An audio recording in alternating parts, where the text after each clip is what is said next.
ఒకసారి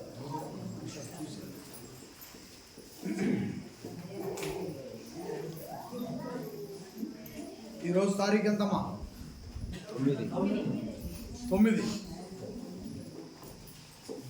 ఏ నెల? జూన్ నెల. ఏ సంవత్సరంలో మనం? 2025. ఈరోజు వారం సోమవారంలో ఉన్నాం మనం. 9వ తారీఖు జూన్ నెల 2025వ సంవత్సరం. అంటే మన యొక్క మినిస్ట్రీని ప్రారంభించి 2వ సంవత్సరం. దేవుని దయ వల్ల 2వ సంవత్సరంలో బైబిల్ క్లాసుల్ని మనము జరుపుకోవటానికి దేవుడు కృప చూపించాడు. మినిస్ట్రీ పెట్టిన సంవత్సరం మొట్టమొదటి బైబిల్ క్లాసులు నిర్వహించాం 3 రోజులు. ఈ 2వ బైబిల్ క్లాసు 2వ సంవత్సరం బైబిల్ క్లాసులు ఇవి. దేవుని దయ వలన ప్రభు కృప వలన పరిశుద్ధాత్మ ద్వారా ఈ కార్యములు నిరంతరము తండ్రి ఇష్టాన్ని నెరవేరుస్తూ, తండ్రి యొక్క ఇష్టాన్ని మనం గుర్తిస్తూ, తండ్రి చిత్త ప్రకారంగా ఈ కార్యములన్నీ మనము ప్రభు దయ వలన పరిశుద్ధాత్మ వారి సహాయం ద్వారా జరిగింతుము గాక. ఆమేన్. ఈరోజు మనము కొన్ని విషయాలు నేర్చుకుందాం. జ్ఞాపకంగా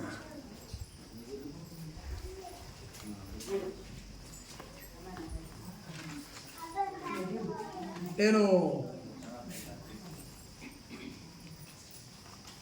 నిన్న సాయంత్రం మా ఇంటి దగ్గర నుంచి వెళ్తున్నప్పుడు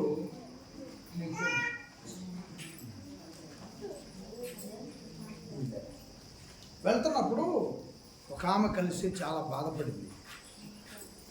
చాలా పెద్ద ఆవిడ. ఏందమ్మా ఎక్కడి నుంచానంటే, గ్రోసరీ వెళ్ళి వస్తున్నానయ్యా అని చెప్పింది. చెప్తూ ఆ తర్వాత వెంటనే ఆమె బాధపడటం ప్రారంభించింది. ఏందమ్మా అంతలా బాధపడుతున్నావు, ఏమైందని అడిగితే, ఎంత పెళ్ళైనటువంటి ఒక 3-4 సంవత్సరాలకి ఆమె మనవడికి, నేను మాట్లాడేటువంటి ఆమె మనవడికి ఆరోగ్యం బాగా క్షీణించిపోయింది. ఏమ్మా ఏమైందంటే, ఏం లేదయ్యా వెముకలు కనపడుతున్నాయా పిల్లవాడికి అని చెప్పి. ఏమ్మా ఎందుకని, ఏం జరిగింది అంటుంది. నోటి క్యాన్సర్. పలు కారణాలు చెప్పింది. దానిలో థమ్సప్ కూడా చెప్పింది. థమ్సప్ వల్ల కూడా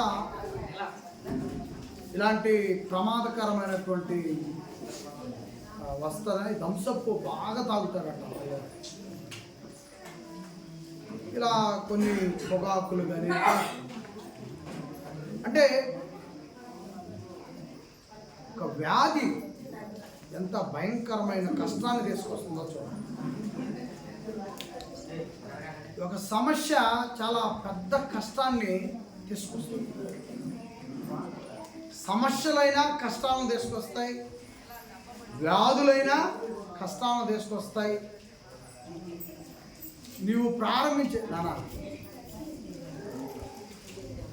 ప్రారంభించేటువంటి ఒక పనిని చేయాలంటే, ఆ పని తర్వాత ఆ పనిని నడిపించాలన్నా కూడా మనిషి అనేకమైనటువంటి పరిస్థితులను ఎదుర్కోవాలి.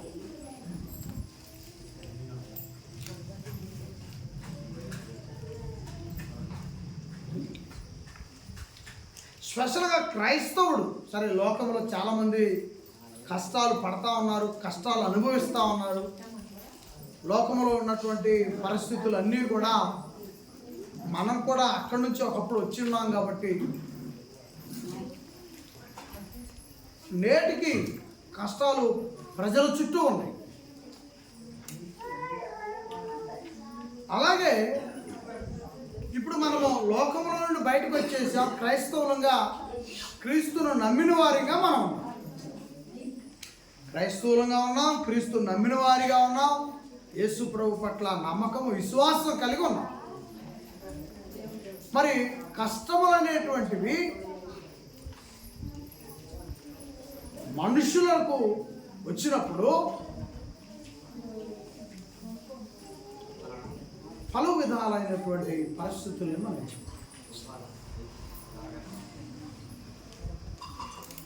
ఒక కష్టం గురించి చెప్పి నేను పాఠంలోనికి వెళ్ళాను. ఒక వ్యక్తి పెద్ద ఉద్యోగాన్ని కలిగి ఉన్నాడు, లక్షల్లో జీతం వచ్చేటువంటి పరిస్థితులు కలిగి ఉన్నాడు. ఆ రోజు ఒక మంచి కారు కొనుక్కొని వచ్చాడు, కొత్త కారు కొనుక్కొని ఇంటికి తీసుకొని వచ్చాడు. వాళ్ళు కారుని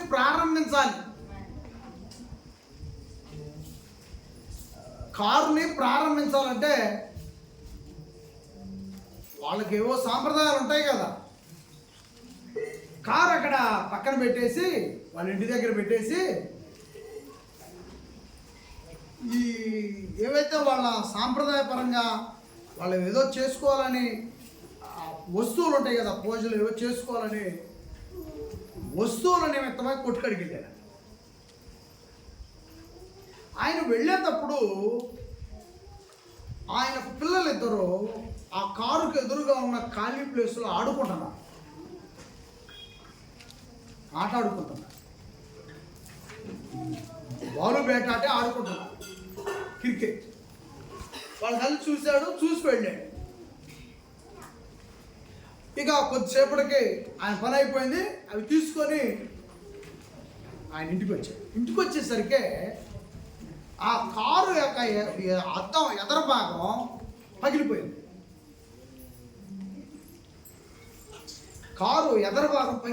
అద్దం విపరీతమైన కోపం వచ్చింది, భయంకరమైన కోపం వచ్చింది. చూశాడు, వెళ్ళేటప్పుడు ఎవరిని చూశాడు, ఇంటిలో బయటకు వెళ్ళేటప్పుడు ఎవరిని చూశాడు, వాళ్ళు ఏం చేస్తున్నారు, పట్టుకొచ్చాడు, అర్జెంటుగా రమ్మన్నాడు. ఒక మాట మందలింపు అనేది లేకుండా తలుపులు వేసి అతను బెల్ట్ తీసుకుని అడ్డదిడ్డంగా కొట్టేశాడు, భయంకరంగా. వాళ్ళలో చిన్నవాడు కొద్దిగా దెబ్బలు తక్కువ ఉంటాయి కదా, వాడు తప్పించుకున్నాడు. పెద్దవాడికి ఎక్కువ పడిపోయింది. ఇతనులో ఉన్న ఆవేశం తీరిపోయాకే పిల్లవాడు అడ్డం పడిపోయాడు. కష్టం గురించే మాట్లాడుతున్నాను నేను. పిల్లవాడు అడ్డం పడిపోయాడు. ఈ లోపల ఇక భయం వచ్చేసింది. భయం వచ్చిన పిల్లగాడిని తర్వాత వేరే వాళ్ళు తీసుకొచ్చి చూపిస్తే స్పృహ కోల్పోయి వెంటనే గిట్ల కాదు, ఏదైనా కానీ పెద్ద హాస్పిటల్గా తీసుకోవాలని చెప్పేసి పిల్లగాడిని భుజాన్ని వేసుకొని కొట్టిన తండ్రే ఆ పిల్లవాడిని భుజాన్ని వేసుకొని ఏడ్చుకుంటా, ఓ కొడుక నా క్షణిక ఆవేశమయ్యా అని ఇటు భార్య ఒక పక్క, తండ్రి భుజాన్ని వేసుకొని ఏడ్చుకుంటా ఓ అని బాధపడుకుంటూ వెళ్ళిపోయారు. సరే హాస్పిటల్కి వెళ్ళారు, చూపించారు. సాయంత్రం 3-4 స్పృహలోకి వచ్చాడు. వచ్చిన పిల్లవాడిని తర్వాత హాస్పిటల్ నుంచి ఇంటికి తీసుకొని వచ్చేసి, ఇంటికి వచ్చిన కాసేపటికి ఒక పెద్ద ఆయన వచ్చాడు. వాళ్ళు ఇంటికి వచ్చిన కొద్దిసేపటికి ఒక పెద్ద ఆయన వచ్చి అతన్ని కలిసి అతని పేరు ఏదో ఉంటుంది కదా, పిలిచి, అయ్యా పొద్దున పిల్లలు మా ఇంటికాడ ఆట ఆడుకుంటుంటే వాడు బాల్ గట్టిగా కొట్టాడంట. ఆ బాల్ వచ్చి మీ కారు డోర్ మీద పడదే, మీ అద్దం మీద పడదే, పగిలిపోయింది. అది ఎంత ఖర్చు అయితే అంత నేను ఇస్తా, లేదంటే నన్ను క్షమించని చేయబట్టుకున్నాను.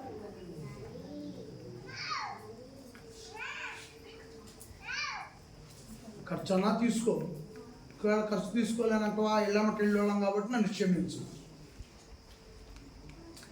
చెప్పాడు, వెళ్ళిపోయాడు ఆయన. ఆ తర్వాత లోపలికి వెళ్ళి పెద్ద కొడుకును పట్టుకొని చంపేసేవాడిని కదా నిన్ను, నా ఆవేశం వలన నిన్ను చంపేసుకునేవాడిని. ఆ పిల్లలిద్దరిని దగ్గరకు పిలుచుకొని గట్టిగా పట్టుకొని ఘోరంగా ఏడ్చాను. అవసరంగా చంపుకునేవాడిని అయ్యా. ఒక శ్రమ విపరీతమైనటువంటి కోపానికి దారితీస్తుంది. ఒక శ్రమ నాకు నువ్వేం చేసావు అని ప్రశ్నించుంది. నువ్వు అడిగితే చేసేవాడు కాదు దేవుడు.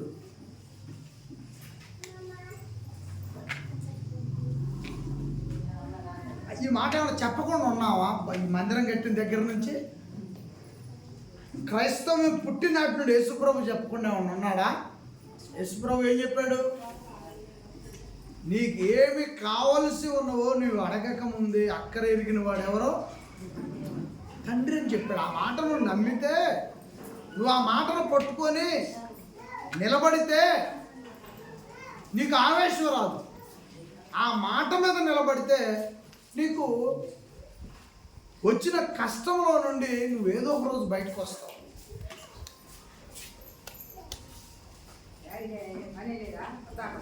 ఏమండి, గొప్ప దైవజనుడు సేవ చేస్తా ఉన్నాడు. నిన్న కూడా విన్నాను నేను ఆయన మాటలు. కనెక్షన్కి వెళ్తున్నారంట, చర్చిలోనేమో ఏదో ఓణీలు కనెక్షన్ ఉందంట. మేము రాలేము నాయన అంటే కారు తీసుకున్నారంట పాస్టర్ గారు కొడుకులు ఇద్దరు. నానా కారులో పెట్రోల్ లేదు, కావాలంటే 1000 రూపాయలు పెట్రోల్ కావాలి, 500 రూపాయలు లాస్ట్. అప్పుడేనంట, ఆ ఫోనేనంట. ఇంకా వాళ్ళ పెద్ద అబ్బాయితో మాట్లాడిన ఫోన్ అదేనంట. కూర్చొని ఉన్నాడంట. వాళ్ళ చిన్న అబ్బాయి ఏమో ఆయన కూర్చొని ఉండగా వెళ్ళి ఆ ఫ్రిడ్జ్ డోర్ తీసి వాటర్ బాటిల్ తీసుకున్నాడంట. అంతేనా? నేను ఆ పిల్లవాడిని అట్లా చూశాను, ఇంకంతే. ఇంకా నాకు సంబంధం లేదు అట్లా. నేను ఏ ఒక్క మాట కూడా నా చిన్న కొడుకుతో మాట్లాడలేదు.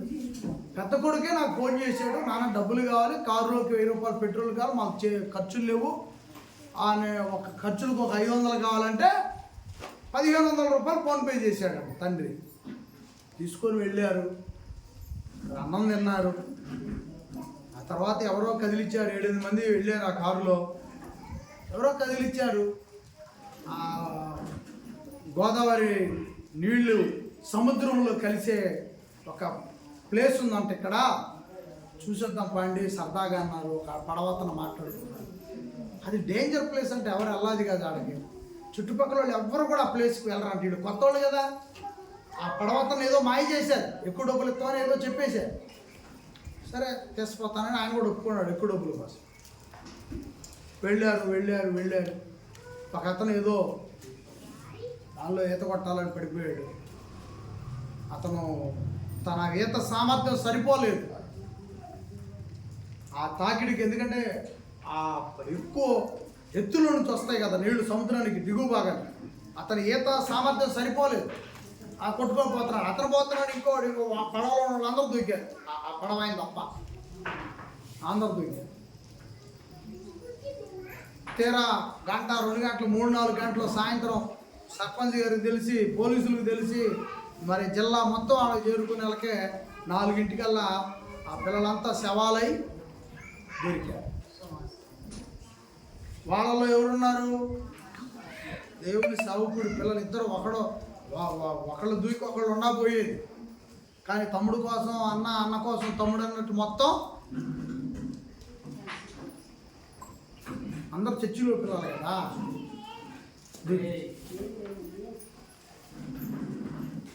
ఇప్పుడు ఆయనకు వచ్చిన కష్టాల కంటే ఇంక ఇక్కడ ఉండవాలి ఏమైనా కష్టాలా? ఆయనకు వచ్చిన శ్రమల కంటే మీరు అనుభవించే శ్రమల, నీ యొక్క శ్రమల,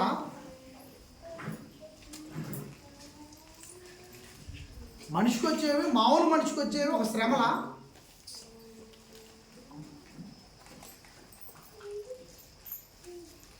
కాబట్టి నీకు అర్థం కాలేదు, బుర్రకెక్కట్లేదు. ఇంక బుర్రకెక్కని వాళ్ళకి మనం ఏం చేయలేము. మనం ఇక్కడ కూర్చున్న మనం అంతా కూడా దేవుని వాక్యాన్ని పరిపూర్ణంగా హృదయంలోకి తీసుకుంటేనే ఆ శ్రమల్లో ఎలాగ ఉండగలుగుతామో, ఎలా నిలబడగలుగుతామో మనకు అర్థమైంది. ఒరిస్సాలో దైవజనుడు కుటుంబాన్ని, ఇద్దరు కొడుకులు, సేవకుడు ఆస్ట్రేలియా దేశాల నుంచి వచ్చారు. గ్రైన్స్టీన్ గారు ఆయన పరిచర్య ఆశ కలిగి ఇండియా దేశానికి వెళ్ళి దేవుని మాటలు చెప్పాలని వస్తే ఒక అమ్మాయి, ఇద్దరు కొడుకులు, భార్యాభర్తలు ఇద్దరు 5గురితో వచ్చారు. ఇక్కడ మన దేశం ఎంత సన్మానం చేసింది వాళ్ళని, మన దేశం ఎంత గౌరవించింది అనుకుంటున్నారు? మన దేశం వాళ్ళకి మంచినీళ్ళు ఇచ్చింది, మన దేశం వాళ్ళకి అన్నం పెట్టింది అనుకుందాం. అన్నం పెట్టేవాళ్ళు అన్నం పెట్టారు, మంచినీళ్ళు ఇచ్చేవాళ్ళు మంచినీళ్ళు ఇస్తే కక్ష కుట్రాలు పడినవాళ్ళు కూడా కుట్రాలు పడినారు. అన్నం పెట్టారు, మంచినీళ్ళు ఇచ్చారు, చేసిన వాళ్ళు మన దేశంలోనే జరిగింది ఆ మంచి కార్యం. కానీ ఎక్కడి నుంచో వచ్చి, దేశం కాని దేశం వచ్చి ఆ కుష్ఠరోగులను పట్టుకొని ఆ మందులు రాయటము, కట్టులు కట్టటము, కుష్ఠరోగులందరినీ కూడా ఒక దగ్గర చేర్చి వాళ్ళకి అన్నం పెట్టి వారలేక చివరికి ఆయన ఇద్దరు కొడుకులు మరి ఎక్కడికో ప్రయాణమై వెళ్ళే పరిస్థితుల్లో ఉన్నప్పుడు కారులో కూర్చొని ఉన్నాక వచ్చి కారు చుట్టూ కూడా పెట్రోల్ పోసి నిప్పు పెట్టేశారు. సజీవ దహనం అయిపోయారు వాళ్ళు, బోడదైపోయారు. 10 ఏళ్ళు 12 ఏళ్ళు పిల్లలు సజీవ దహనం అయిపోయారు కారులో. చివరికి ఆ తల్లి ఒక స్టేట్మెంట్ ఇచ్చింది,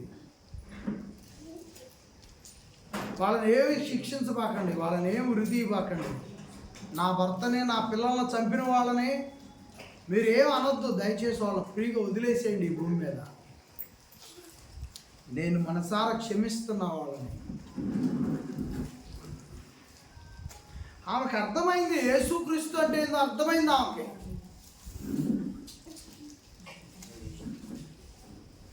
యేసుక్రీస్తు అంటే అర్థమైంది కాబట్టి అమ్మో ఇక నా దేశం మారిపోతానయ్యో, నా కూతురు నన్ను బతికించుకుంటానని కదలలేదు. ఇప్పుడు కూడా ఇక్కడే ఉంది, ఇప్పుడు కూడా ఒరిస్సాలోనే ఉంది. జరిగి 30 సంవత్సరాలు అయింది, ఇప్పటికీ ఒరిస్సాలోనే ఉంది. ఆమె కూతురుని పెద్ద డాక్టర్ని చేసింది. నా భర్త నా పిల్లలు కాలిపోయిన ఈ నేలలోనే నేను కూడా కలిసిపోతానంటుంది.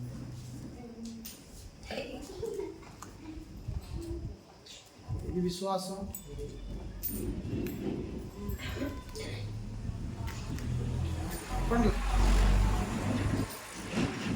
కాబట్టి దేవాలయంలో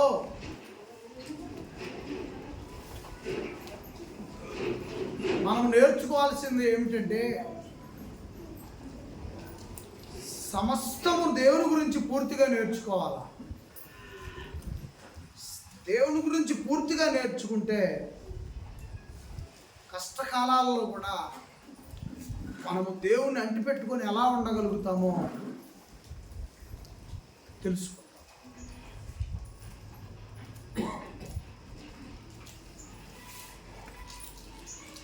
ఈరోజు కూడా ఆ తల్లి యేసుప్రభుని విడిచిపెట్టలేదు, తన కుమార్తెనే యేసుప్రభు మార్గంలో నుంచి తొలగిపోనీలేదు. ఇకపోతే నిన్నగాక మొన్న మనందరికీ తెలిసిన వార్త, పగడాల ప్రవీణ్ గారు ఇద్దరు కుమార్తెలు, మరొక 10 మందినో 12 మందినో దత్తత తీసుకున్నాడు. రాజమండ్రి దగ్గరలో మరి చనిపోయి ఆ ముళ్ళ కంపల్లో పడిపోయి ఉన్నాడు. పలు అనుమానాలు ఉన్నప్పటికీ కూడా గొప్ప దైవజనుడు, ఈ పేరు మోసిన పాస్టర్ గారు కూడా సరిపోడు ఆయన దగ్గర, ఆయన చెప్పే సబ్జెక్ట్కి. అన్నం పెట్టి సేవ చేశాడు. అన్నం కోసం సేవ చేస్తున్నారు మా బోటోళ్ళు, తిండి కోసం సేవ చేస్తున్నాం మా బోటోళ్ళం. కానీ ఆయన అన్నం పెట్టి సేవ చేశాడు. మరి నాకంటే ఆయన గొప్పవాడా కదా? నాకంటే కాదు, బడా బాబులు అని చెప్పుకుంటున్న గొప్ప దైవజనులు వాళ్ళు కూడా ఆయన దెబ్బలు సరిపోరు. అలాంటి దేవుని కోసం పరితపించినటువంటి గొప్ప దైవజనుడు ఆయన. అన్నం పెట్టి సేవ చేశాడు. ఆయన రాబడిలో నుండి నాలాంటి పేద సేవకులకి ఇచ్చుకుంటూ సేవ చేశాడు. నాలాంటి పేద సేవకులు నిలబెట్టి సేవ చేశాడు. ఆయనకు వచ్చే రాబడిలో నుండి చెప్పండి. అలాంటి గొప్ప దైవజనుడు చనిపోతే ఆయన ఆ దైవజనుడు మృతదేహం దగ్గర నిలబడి జెస్సీ అక్క చెప్పిన మాటలు ఏంటి? యూట్యూబ్లో వినండి. ప్రపంచవ్యాప్తంగా అక్క మాటలు వింటుంటే అక్క పలికిన మాటలు ఏంటి? నాకు వచ్చిన ఈ కష్టం పెద్ద కష్టమేమి,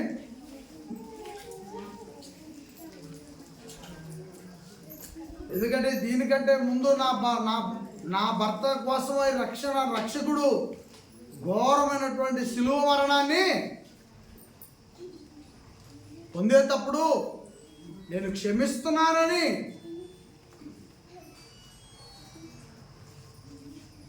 అలాగే నా భర్తను ఒకవేళ ఎవరైనా చేయి చేసుకొని చంపేస్తుంటే ఆయన క్షమిస్తాడు, నేను కూడా క్షమిస్తాను. దాసు గారు బయటికి వెళ్ళి, నేను క్షమిస్తాను, ఆయన కూడా క్షమిస్తాడు. క్షమించగలడు, క్షమించాడు ఎంతోమందిని. ఈరోజు ప్రాణం లేకుండా మృతుడై ఉన్న ఈ బాక్సులో ఉన్న నా భర్త జెస్సక్ మాట్లాడుతుంది, ఎంతోమందిని క్షమించాడు, ఇప్పటికీ క్షమిస్తాడు, నేను కూడా క్షమిస్తున్నాను. మేము ఎవరి మీద పగ తీర్చుకోము, మా దేవుడి మీద మేము ఎంత నింద కూడా వేయము. ఏమండి సార్ ఆలోచించండి అందరూ కూడా. శ్రమల కాలములు, కష్ట నష్టములు వచ్చినప్పుడు ఎలాంటి పరిస్థితుల్ని అక్కడ నిలబడే విధానం మనం నేర్చుకోవాలి. క్రైస్తవులు ఆ కష్ట నష్టాల దగ్గర నిలబడే విధానం తెలిస్తే కాపాడుకుంటాడు దేవుడు. ఏలియా గారిని వేల మంది చంపడానికి వెంట పడతా ఉన్నారు. దేవుడు ఏం చేశాడు? సమాజంలో ఉంటే ఆయనకు ప్రమాదం కాబట్టి ఆయన అరణ్య ప్రదేశంలోకి వెళ్ళి ఒక వాగు దగ్గర కూర్చున్నాడు. ఊళ్ళోకి వచ్చి అన్నం తినే ఛాన్సు, ఊళ్ళోకి వచ్చి ఏ మంచి పని చేసుకునే అవకాశము లేదు, వెళ్ళిపోయాడు వాగు దగ్గర. మరి నీళ్ళు ఎన్ని తాగితే ఆకలి తీరుతుంది? నీళ్ళు ఎన్ని తాగాలి? కాబట్టి నీళ్లు ఎన్ని తాగినా ఆకలి తీరదు. మరి ఊళ్ళోకి వెళ్ళే పరిస్థితి లేదు. అప్పుడు ఆ కష్టకాలంలో దేవుడు ఏమండి మన ఇళ్ళ ముందు ఉండి తెల్లరగట్ల కేకలు పెట్టి లేపేటువంటి కాకుల్ని పంపించాడు దేవుడు. కాకులను పంపించాడు. కాకమ్మట కాకి రొట్టె ఎంత రొట్టెనో వచ్చుద్ది చెప్పండి, ఎంత రొట్టెనో వచ్చుద్ది? గట్టి ఒక రొట్టె పట్టుకోగలుగుద్దా కాకి? మరి ఎన్ని కాకులు పంపించాడో, అంతంత ముక్కలు, రొట్టె ముక్కలు, అంతంత రొట్టె ముక్కలు ఎన్ని కాకులు పోయినాయో ఆయన ఆకలి తీరటానికి. పొద్దుటెంతలు పోవాలి, మధ్యాహ్నం పోవాలి, సాయంత్రం పోవాలి. పొద్దుటెంతలు పోవాలి, మధ్యాహ్నం పోవాలి, సాయంత్రం. కాకులేపడ కాకులు.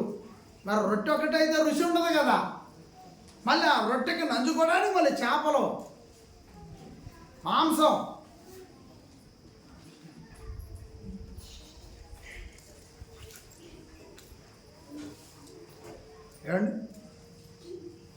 కాబట్టి కష్టాలు వచ్చినప్పుడు గబగబ ఫీల్ అయిపోతాం, బాధపడతాం. దేవుడు కలుగు చేసుకోవట్లేదు, ఆయన చూడటం లేదు అనుకుంటాం. మనము ఆయన చూసేటువంటి సమయం వచ్చే వరకు మన విశ్వాసాన్ని నిలబెట్టుకోవాలా, మన విశ్వాసాన్ని కాపాడుకోవాలా, మన విశ్వాసంలో స్థిరత్వం కలిగి ఉండాలా. కాబట్టి కష్ట నష్టములు వచ్చినప్పుడు క్రైస్తవులుగా మనం ఎలా ఉండాలి, శ్రమలు కలిగినప్పుడు ఎలా ఉండాలి? పాఠం పేరు మరొకసారి చెప్పండి. శ్రమలు కలిగినప్పుడు ఎలా ఉండాలి? పరిశుద్ధ గ్రంథంలో మన హెబ్రీ పత్రిక 10వ అధ్యాయం 35వ వాక్యంలో చూసినప్పుడు, హెబ్రీ పత్రిక నేను ఇక్కడ చదువుతాను, మీరు కూడా అవకాశం ఉంటే చూడండి. హెబ్రీ పత్రిక 10వ అధ్యాయము 35వ వాక్యం. ధైర్యం కలిగి భయపడకూడదు. ఎలా ఉండాలంట? ధైర్యంగా ఉండాలి. కాబట్టి మీ ధైర్యం విడిచిపెట్టకూడదు, దానికి ప్రతిఫలముగా గొప్ప బహుమానము నువ్వు విడిచిపెట్టబా. శ్రమలు వచ్చినప్పుడు ధైర్యాన్ని విడిచిపెట్టబా, శ్రమలు వచ్చినప్పుడు విశ్వాసాన్ని విడిచిపెట్టబా. శ్రమలు వచ్చినప్పుడు విశ్వాసాన్ని విడిచిపెట్టకుండా, ధైర్యాన్ని విడిచిపెట్టకుండా నువ్వు నిలబడి ఉంటే సూర్యచంద్రులు ఆపాడు. నువ్వు నిలబడి ఉంటే ఎర్ర సముద్రాన్ని పాయలు చేశాడు. నాకు ఆకలిని అడిగితే మన్నా వచ్చింది. వీటిని నమ్మలేనప్పుడు ఇక నీకు ధైర్యం ఏముంటుంది? నువ్వు ధైర్యం కలిగి నిలబడటానికి, నమ్మటానికి మనము మన జీవితంలో జరిగినవి చూడాలి, ధైర్యంగా ఉండాలి. శ్రమలు వచ్చినప్పుడు అపోస్తలుల కార్యములు 7వ అధ్యాయంలో స్టెఫెన్ గారు ధైర్యముగా దేవుని గురించి ప్రకటిస్తుంటే వాళ్ళ హృదయాలంట మండిని అంట. ఆ మాటలకు వ్యతిరేకంగా ఉన్నాయి ప్రజలకి. కానీ ఆయన చెప్పింది సత్యమే, ఆయన చెప్పింది నిజమే. కానీ ప్రజలకి ఏమనిపించిందంట? వ్యతిరేకంగా అనిపించిందంట. కోపం వచ్చంట. ఏమంటే రాళ్ళు తీసుకొని ఏం చేశారు? ఆయనే ఆ శ్రమలకైనా నిలబడ్డాడు, ఆ రాళ్ళ దెబ్బలకైనా నిలబడ్డాడు, దేవుని గురించి ప్రకటిస్తూనే ఉన్నాడు. ధైర్యం. స్టెఫెన్ గారు లాంటి ధైర్యం మహిళల్లో, స్టెఫెన్ గారు లాంటి ధైర్యం సోదరుల్లో, స్టెఫెన్ గారు లాంటి ధైర్యం యవన బిడ్డల్లో పుట్టాలి. ఆ ధైర్యాన్ని మనం సంపాదించుకోవాలి. యాకోబు గారు రాసిన పత్రిక 5వ అధ్యాయము 10వ వచనంలో 11వ వచనంలో, యాకోబు గారు రాసినటువంటి పత్రిక 5వ అధ్యాయము 10వ వచనం 11వ వచనంలో ఓర్పు కలిగి ఉండాలి. ఏం కలిగి ఉండాలంట? ఓర్పు కలిగి. నా సహోదరులారా,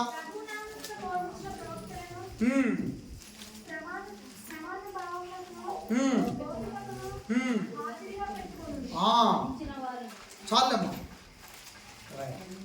యాకోబు గారు అదే చెప్తున్నాడు. ఓర్పు కలిగి ఉండ, స్వార్థ పనిలో ఓర్పు కలిగి, దేవుని పనిలో ఓర్పు కలిగి. దేవుడు చేసేదాకా నువ్వు ఆగాలి. నువ్వు పక్కనోడు గొంతు పట్టుకొని ఏంద్రా నువ్వెందుకు చేయరా అంటే జరగదమ్మా. ఎందుకు ఇప్పించవమ్మా? నువ్వెందుకు ఇప్పించావు దేవుడికి? నువ్వు చెప్పే నీ నుంచి నేను నాశనం అయిపోయా. జరగదు. నువ్వు ఈ వర్షాన్ని కింద పడి బురదలో పడి దొల్లినా, నువ్వు ఒక బత్తా తీసుకొచ్చి ఇక్కడ బంగారం వేసినా నీకు జరగదు. ఆయన చెయ్యాలనుకున్నప్పుడే చేస్తాను. ఏంద్రో నీకు 3-3 పిల్లలు, మా డబ్బులు కూడా తింటవా అంటే జరగదు. ఎప్పుడు జరుగుద్ది? దేవుడు అనుమతించినప్పుడే జరుగుతుంది. నువ్వు కేకలు 4 ఏళ్ళ నుంచి కేకలు వేసినా, 4 ఏళ్ళ నుంచి కేకలన్నీ ఏమైపోయినాయి? గాలికి పోయినాయి. కేకలు వేసేవాడు అయిపోయి మరి అపరిచిత్తుడు బయటకు వచ్చిండని అనుకో. ఆ సిచ్యువేషన్ అలాంటిది. ఇప్పుడు వీళ్ళు అపరిచిత్తుడు కూడా అనిపిస్తుంది. కానీ దేవుడు సహాయం చేయదలిసిన రోజు ఆయన ఒక డేట్ ఫిక్స్ చేస్తే నీకు పట్టజాలదు, నువ్వు పట్టజాలవు. నీ మానవుడు వల్ల కాదు పట్టజాలటం. అది నాకు ఎప్పుడో తొందరగా కానిమంటే జరిగే పనులు కాదు. నువ్వు ఈ ఆరిన నేల మీద ఎటు తిరిగినా కూడా మనం ఏమీ తెచ్చుకోలేవు. సమయం రావాలి. ప్రతిదానికి కూడా సమయం రావాలి. దేవుడు ఆ సమయం ఇచ్చేదాకా మన లోపల ఓర్పు ఉండాలి. యేసు ప్రభు దీన మనసు కింద సమయం వచ్చేంత వరకు కూడా ఎలా ఉండాలంట? తగ్గించుకొని ఉండాలి. మంగళగిరిలో ఒక దైవజనుడు మందిరం తగలబడిపోయింది, చూసారా? తెలుసా మీకు వార్త? మంగళగిరిలో చాలా కోట్ల రూపాయలు ఖర్చు అయ్యి ఉంటాయి, నాకు తెలిసి కోట్ల రూపాయలు ఖర్చు అయిపోయింది. అలాంటి మందిరం కట్టాడు ఆయన. ఏమైంది మా చూడు, యూట్యూబ్లో సెట్ చేయి, మంగళగిరి మందిరం సెట్ చేయి, వస్తుంది, చూపిస్తాను నేను మీకు ఇప్పుడే. మీకు కూడా అవకాశం ఉంటే తర్వాత చూడండి, ఇప్పుడు చెల్లు అంటుకోదు, తర్వాత చూడండి. ఏమి లేదండి, కారు కూడా మతాయి చూసినట్టున్నాడు. కారు, వాళ్ళు సువార్తకు వెళ్ళే కారు కూడా బోడదైపోయింది.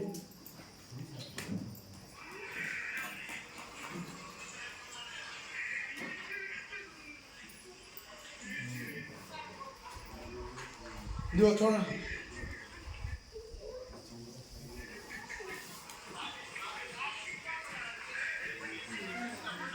కోట్ల రూపాయలు దేవాలయం బోర్డు చెప్పింది, ఏం లేవు. ఇంకా కొన్ని లక్షల రూపాయల సౌండ్ సిస్టమ్ కలిపింది. సిస్టమ్ మీకు ఎంతవరకు కనిపిస్తుందో నాకు తెలియదు.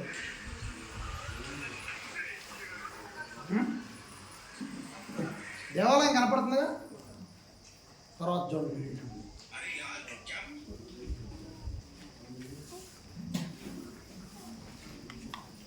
మరి ఆయన పరిస్థితి ఏంది? దేవుడి దగ్గర ఆలయం అది, కానీ వాళ్ళు ఏం చేశారు? నిన్న ఆదివారం దేవుడు ఇస్తాడు, ఆయన ఇచ్చింది మళ్ళీ ఆయనే ఇస్తాడని బయట ప్రాంగణంలో టెంట్లు వేసుకొని ఆరాధన జరిపారు.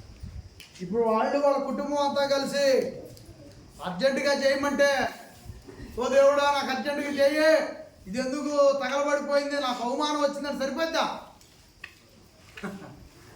అలాంటి పదాలు వాడొచ్చా? నాకు అవమానం వచ్చింది, రేపు పొద్దునే కట్టాలంటే కుదురుద్దా? ఓర్పు కావాలి, అవమానం కాదు ఆడ కావాల్సింది. ఆడ కావాల్సింది అవమానం కాదు, ఓర్పు కావాలి. ఆడ డిమాండ్ కాదు, ఓర్పు కావాలి. నువ్వు నాకు ఎమ్మెల్యే చేసి పెట్టాను డిమాండ్ చేయటం, ఓర్పు కావాలి.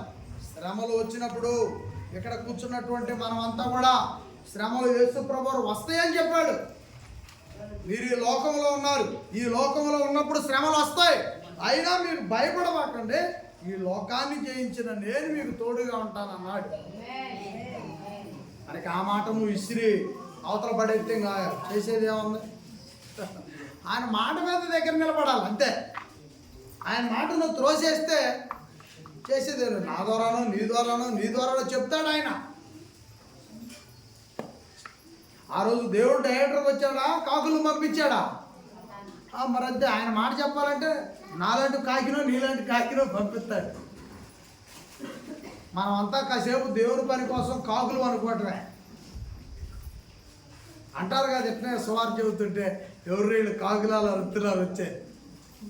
అంటే మరి దేవుని గురించి చెప్పేటప్పుడు మనము కాకులు అవ్వాల్సిందే అండి. ఓర్పు కలిగి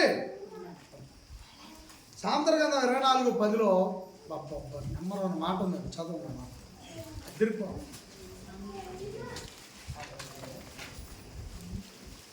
యేసు ప్రభు ద్వారా మాకు ఓర్పు కలిగించిన ఆయన అని తండ్రికి ఒకసారి గట్టిగా చప్పట్లు కొట్టండి అందరూ కూడా. అయ్యా, యేసు ప్రభు ద్వారా మాలో ఓర్పు కలిగించిన ఆయన, పరిశుద్ధాత్మ ద్వారా మాలో ఓర్పు కలిగించు అని గట్టిగా చప్పట్లు కొట్టండి. అప్పుడు ఒకటి ఓర్పు మాలో పుట్టించమని దేవుడిని అడగండి. ఓర్పు ఉంటుంది యేసు ప్రభు మన తోడుగా ఉన్నది కాక. Right, very good. సాంద్రగంధం 24:10 శ్రమ దినమున కృంగిన ఎడల నువ్వు శాతకాని వాడివి అయిపోతావు. ఏందంట? ఏం దేవుడు చెప్పినా నేను రాసుకొని వచ్చారా? మీ బైబిల్లో కూడా ఉందా? నా దగ్గర ఉన్న బైబిల్లోనే ఉందా? ఏమనుంది ఇప్పుడు చదవండి. శ్రమ దినమున నువ్వు కృంగిన ఎడలా నువ్వు చేతగానోడు అయిపోతావు. నీకు చేతగానోడు జోలి ఎన్నిసార్లు పోయినా, చేతగానోడు జోలి ఎన్నిసార్లు పోయినా మన చక్కదాన్ని అక్కరించుకోవటమే. ఇంకా చేత కావట్లేదు, వదిలేసేయటమే. ఆమెకి చేత కావట్లేదు, వదిలేసేయటమే. పదే పదే పదే పదే శ్రమలు వచ్చినప్పుడు కుంగిపోతున్నారు అనుకోండి, చేతగానవడం అయిపోతున్నారు. శ్రమ దినమున కుంగిపోయిన వాడు చేతగానవుడు.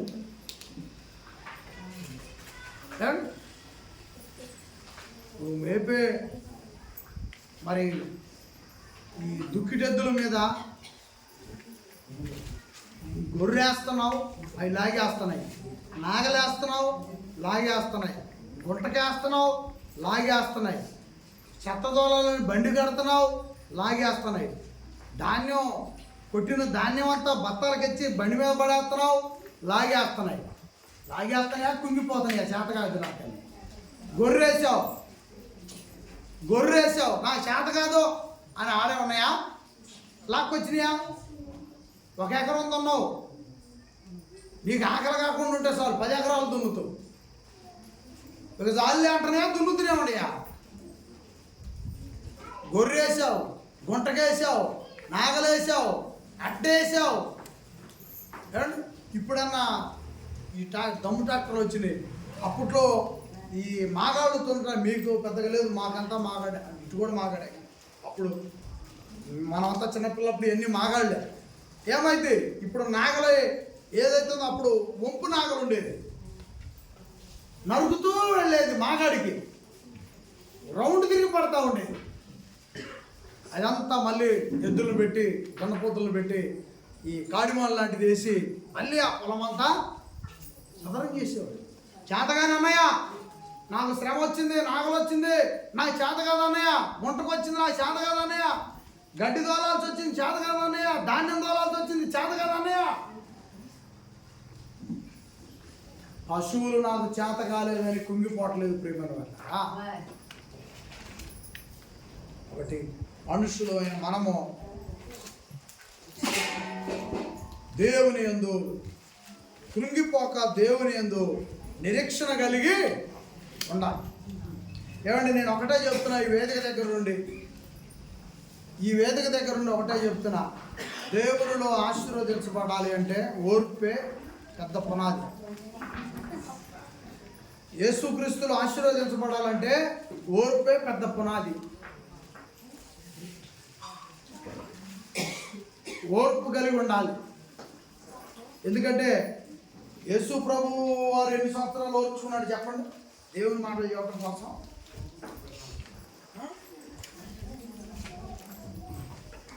యేసు ప్రభు దేవుని పని చేయటం కోసమై అసలు వచ్చిందే అందుకు ఆయన. కానీ ఎన్ని సంవత్సరాలు ఓర్చుకున్నాడు? 30 సంవత్సరాలు ఓర్చుకున్నాడు. బాప్తిసం తీసుకొని అప్పుడు వచ్చాడు. అలాగని బాప్తిసం తీసుకోవాలంటే ఇక్కడున్న యవన బిడ్డలు 30 ఏళ్ళు రావాలనుకున్నారు. యేసు ప్రభుకి అవసరమైంది అంతే.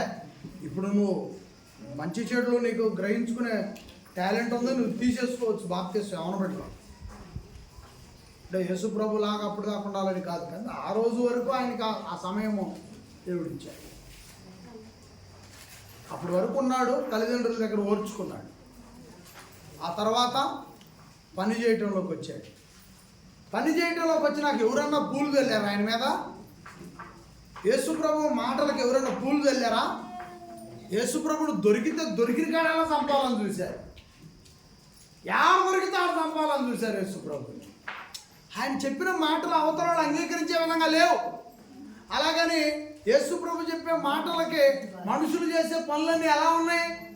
వ్యతిరేకంగా ఉన్నాయి కాబట్టి అది కరెక్ట్ కాదని చెప్పాడు యేసు ప్రభు. 30 సంవత్సరాలు తల్లిదండ్రుల దగ్గర ఓర్చుకున్నాడు కనుకనే 33.5 సంవత్సరాలు దేవుని పనిలోకి వచ్చినాక మనుషులు పెట్టే నిందలకి, మనుషులు మాట్లాడే మాటలకి ఆయన ఏం చేశాడు చెప్పండి? ఓర్చుకున్నాడు. ఆమె చెప్పాలి అందరూ. యేసు మహారాజు కోసం చెప్పలు కొట్టిన అందరూ అలాగా చెప్పలు కొట్టింది.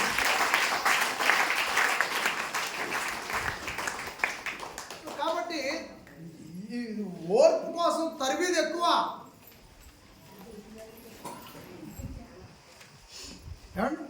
30 సంవత్సరాలు ఓర్చుకుంటే కానీ 3 సంవత్సరాలనే రాయి తీసుకొని ఎంటబడి ఎక్కడ కనపడితే అక్కడ కొట్టి నుజ్జుగా కొట్టి చంపాలన్నంత కక్ష పెరిగిపోయింది యేసుప్రభు పైన. అయినా ఎవడైతే కొట్టాలనుకుంటున్నారో ఒక కొండ చూసుకునేవాడు ఆ పక్కన దొప్పుకునేవాడు. ఆ కోపం సల్లారి లేకుండేవాడు. ఆ కొండల్లో ఒకటి మళ్ళీ ఇంకో ప్లేస్కి వెళ్ళేవాడు. యేసుప్రభు అండి అలా దేవుడు మాటలు చెప్పాడు. శ్రమలు యేసుప్రభు కంటే ఎక్కువ వచ్చినాయా? దేవాలయం కాలిపోయింది. యేసుప్రభు పొందిన శ్రమల కంటే అది ఎక్కువ. 3 చనిపోయారు ఒరిస్సాలో. యేసుప్రభు కోసమే కదా. యేసుప్రభు శ్రమలతో నా బిడ్డలు నా భర్త పోయినా నాకు బాధ లేదని ఆమె ఇక్కడే ఉండిపోయింది కదా. యేసుప్రభుని అర్థం చేసుకున్న వాళ్ళు తీసుకునే నిర్ణయాలు అలా ఉంటాయి. యేసును ప్రేమించు వారు ప్రాణమునిస్తారు. యేసును ప్రేమించేవారు ప్రాణము రెడీగా పెట్టుకొని కూర్చుంటారు. ఇది పోయినా ఈ ప్రాణం పోయినా పర్లేదు. కాబట్టి ప్రియమైన వాళ్ళరా, మన శ్రమల దినాలప్పుడు మనము నిరీక్షణ కలిగి ఉండాలి, ఎదురు చూపు కలిగి ఉండాలి. ఏమండి, ఈరోజు ఆస్ట్రేలియా దేశం నుంచి వచ్చిన తల్లిగారు మరి ఆ ఒరిస్సా రాష్ట్రంలో ఆమె కోల్పోయింది 3 కానీ సంపాదించింది ఆ రాష్ట్రం మొత్తాన్ని. ఆ రాష్ట్రం మొత్తాన్ని సంపాదించుకుందండి. ప్రభుత్వం కూడా ఇప్పుడు ఆమె ఫోన్ చేస్తే ఏదైనా పని చేయమంటే వెంటనే చేసి పెట్టారు. అంతటి స్థాయికి వెళ్ళిపోయింది. ఆ 3 కోల్పోయింది కానీ రాష్ట్రాన్ని సంపాదించు. ప్రపంచం అంతా ఆమె కనపడే విధంగా. కాబట్టి గమనించండి. 2 దాకా చెప్తాను నేను. ఆ తర్వాత భోజనం చేసి వెళ్ళిపోవటం. అంతకుముందు 1 గంటకు ముగించి మళ్ళీ భోజనంతో కూర్చోబెట్టారు. ఇప్పుడు చేయట్లేదు అలా. 2 దాకా మీరు మనం విందాం మాటలు, దేవుని మాట. రైట్. ఇక్కడ మందిరం కాలిపోయింది కదా. ఇప్పుడు వీడియో చూసాం, మన బైబిల్ క్లాస్లో అప్పుడు చూసాం. మళ్ళీ ఇదే బైబిల్ క్లాసులో వచ్చాక వాళ్ళు మంచి మందిరాన్ని నిర్మించుకుంటారు. ఆమె చెప్పండి. ఖచ్చితంగా ఓర్పు. వాళ్ళు ఒక్క పదం కూడా యేసుప్రభుని ఏమల్లా. ఇంకా ఆ కాలిపోయిన మందిరం ముందు ఆరాధిస్తున్నారు తండ్రిని. మాది కాలిపోయింది మందిరమే, మాలో ఉన్న దేవుని ప్రేమ కాలిపోలేదు అంటున్నారు వాళ్ళు. కాలిపోయింది మందిరమే, మాలో ఉన్న యేసుపై మాకున్న ప్రేమ కాలిపోలేదు అంటున్నారు. కాలిపోయింది మందిరం. చూడండి మరి రాలేదే, అపవిత్రమైన పదాలు రాలేదే. వాళ్ళు నమ్మారు, మందిరం కంటే ముందు యేసుని నమ్మారు. అప్పుడు అందుకే వాళ్ళు ఊత పదాలు, అనవసరమైన పదాలు ఒక్కటి కూడా వాడకుండా వాళ్ళు జాగ్రత్త పడుతున్నారు. అలాగే మన జీవితంలో కూడా అంతే, జాగ్రత్త పడాలి, తొట్టిల్లకూడదు. పేతురు గారు చెప్తున్నారు, పేతురు గారు రాసిన మొదటి పత్రిక 5వ అధ్యాయం 9వ వచనంలో ఏమని చెప్తున్నాడు? శ్రమలు వచ్చినప్పుడు ఎలా ఉండాలంట? విశ్వాసమందు స్థిరంగా ఉండాలి. లోకమంతటా ఈ విధమైన శ్రమలే నెరవేరుచున్నామని ఎరిగి విశ్వాసమందు స్థిరులై, అది విశ్వాసమందు ఎలా ఉండాలంట? స్థిరులై ఉండాలంట. విశ్వాసమందు స్టాండర్డ్గా ఉండాలి. విశ్వాసమందు బలముగా ఉండాలి. బలముగా ఉంటేనే ఊడిపోకుండా ఉంటాం.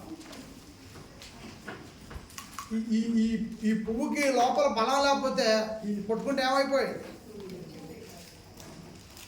విశ్వాసంలో కూడా అంటే యేసు అనేటువంటి ఆ నామంలో ఈ మొక్క అనేటువంటి మన బ్రతుకు బలంగా ఉండాలి. అప్పుడు ఇంకా ఎలాంటి శ్రమలు వచ్చినా, 2 కొడుకులు చనిపోయారు నదిలో, యేసును విడిచిపెట్టలేదు. దేవాలయం కాలిపోయింది మంగళగిరిలో, యేసును విడిచిపెట్టలేదు. ఒరిస్సాలో 3 మరి గ్రాస్టన్ గారు ఇద్దరు కొడుకులు కాలిపోయారు, బోడదైపోయారు. యేసు ప్రభుని విడిచిపెట్టలేదు. మరి ప్రగడాల ప్రవీణన్న జీవితం ఏమైపోయింది? విడిచిపెట్టలేదు. రాత్రి నిద్రపోతూ ఉంటే నిద్రలోనే హార్ట్ స్ట్రోక్ వచ్చింది జాన్సన్ అన్నకి, వైజాగ్. ఇప్పుడు పాడిన పాటలన్నీ కూడా అన్న రాసినాయి. అన్న చనిపోయిన తర్వాత అక్క కానీ వారి పిల్లలు కానీ ఎవరైనా యేసుప్రభుని వదిలిపెట్టారా?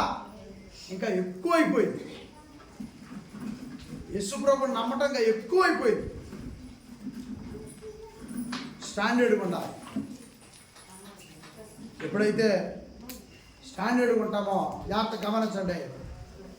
ఈ పెద్దవాళ్ళు యేసుప్రభు కాడికి వచ్చిన వాళ్ళు ఎప్పుడైతే స్టాండర్డ్గా ఉంటారో ఈ పిల్లలు కూడా యేసుప్రభు దగ్గర స్టాండర్డ్గా ఉంటారా? ఊడిందా?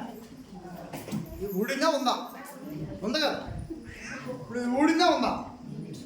మరి ఎప్పుడైతే ఈ పెద్దవాళ్ళు స్టాండర్డ్గా స్థిరంగా ఉంటారో ఈ పిల్లలు కూడా స్థిరంగా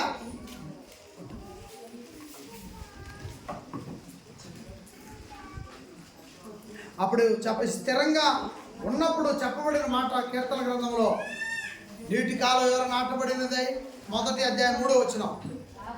ఆకు వాడక తన కాలమందు ఫలమిచ్చు చెట్టు వలె ఉండును. ఆమేన్ చెప్పండి.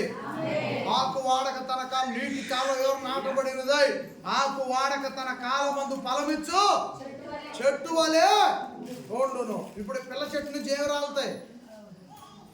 ఈ పెద్ద చెట్టు నుంచి ఏమి రాలుతాయి? విత్తనాలు రాలుతాయి, మొక్కలు వస్తాయి. ఇప్పుడు ఆ మొక్క నాటిన తర్వాత మళ్ళీ ఏమైంది? ఫలమిచ్చు చెట్టు వలె.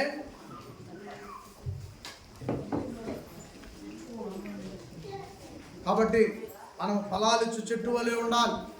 యేసు ప్రభువుకి ఇష్టమైన వారిగా ఉండాలి, స్థిరమైన వారిగా ఉండాలి. శ్రమలు వచ్చినప్పుడు స్థిరత్వాన్ని సంపాదించుకోవాలి. శ్రమలు వచ్చినప్పుడు ఒకళ్ళనొకళ్ళు నిందించుకోవటం మానుకోవాలి. ఏమండి? తర్వాత శ్రమల్లో ఒకళ్ళనొకళ్ళు బలపరుచుకోవాలి. శ్రమల్లో మన చిన్న క్లూ ఇచ్చామనుకోండి, లోక సంబంధమైంది చిన్న క్లూ ఇస్తే ఆ కుటుంబమే అల్లకొల్లాలం అయిపోతుంది. కాబట్టి ప్రియమైన వాళ్ళారా, శ్రమలలో దైవ సంబంధమైనటువంటి స్థిరత్వాన్ని మనం సంపాదించుకోవాలి. యాకోబు గారు రాసిన పత్రిక 5వ అధ్యాయం 13వ వచనం చూడండి. శ్రమలు కలిగినప్పుడు ఎలా ఉండాలి అనేటువంటి అంశం మీద, ఆ పాఠం మీదనే మనం మాట్లాడుతూ ఉన్నాం. యాకోబు గారు రాస్తూ క్రైస్తవులందరికీ రాస్తున్నాడు, క్రైస్తవులందరికీ చెప్తున్నాడు, మీలో ఎవరికైనాను శ్రమ సంభవించినా అతడు ఏం చేయాలంట? బడిత పట్టుకోవాలా. బైబిల్ ఏం చెప్పింది? శ్రమలు సంభవించినప్పుడు ప్రార్థన చేయవలెను. ఎందుకంటే ప్రార్థన ఆ శ్రమలను జయించే బలాన్ని ఇస్తుంది. ప్రార్థన శ్రమలను ఓడించే బలాన్ని ఇస్తుంది. ప్రార్థన శ్రమలను తరిమి కొడుతుంది. ప్రార్థన ఫలించేటువంటి పెద్ద పెద్ద వృక్షాలను స్థాపించుంది. మీలో ఎవరికైనా శ్రమ కలిగిన ఎడలా అతను ఏం చేయాలంటే, శ్రమ కలిగిన అమ్మాయి అయితే ఏం చేయాలా, శ్రమ కలిగిన అబ్బాయి అయితే ఏం చేయాలా, శ్రమ కలిగిన తల్లి అయితే ఏం చేయాలా, శ్రమ కలిగిన పెద్ద ఆయన అయితే ఏం చేయాలా? ప్రార్థన చేయటానికి దిగాలి.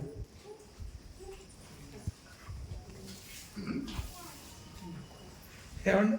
మరి మేము ఇలాగే గెలుచుకుంటూ వచ్చాం. చాలా ప్రార్థన ద్వారానే గెలిపొందాం. ఏమండి? అవి వస్తుంటాయి, మనం ప్రార్థన చేస్తుంటాం. అవి వస్తుంటాయి, మనం ప్రార్థన చేస్తున్నాం, గెలుపొందుదాం. ఏమండి? మత్తయి సువార్త 5వ అధ్యాయం 12వ వచనం చదవండి. అసలు శ్రమలు వచ్చినప్పుడు ఎలా ఉండాలంట?